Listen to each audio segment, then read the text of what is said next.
Hello সবাইকে। কাল যে পলাশ চোকারের মেকিং ভিডিওটা দিয়েছি, আজ ওটারই কালার ভিডিও নিয়ে এসেছি। চলো এবারে কিভাবে কালারটা করছি দেখে নাও। প্রথমে আমি এখানে হালকা করে কমলা কালার করে নিয়েছি প্রথমে, তারপরে আরও একবার কমলা কালার করেছি, দিয়ে হালকা নিচের থেকে একটু লাল কালারের টাচ রেখেছি। তোমরা এখানে লাল কালারটা নাও দিতে পারো, আর অন্য কালারও করতে পারো। পলাশ ফুলটা কালার হয়ে যাওয়ার পর এখানে লাল কালারটা ভালোভাবে একটু মিশিয়ে নেব। এবার ছোট ছোট কানের দুলগুলো একইভাবে কালার করে নেব।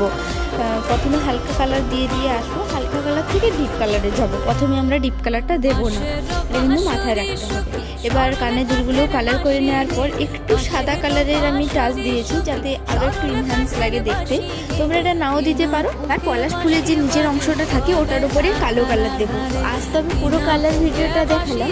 ভিডিওতে কটন বলগুলো কিভাবে অ্যাটাচ করলাম দেখাবো, পুরো লুকটা কী রকম লাগছে পলাশের ওটাও দেখাবো, চোখের ডিজাইনটা। তো প্লিজ তোমরা কমেন্ট করো যে কীরকম হয়েছে।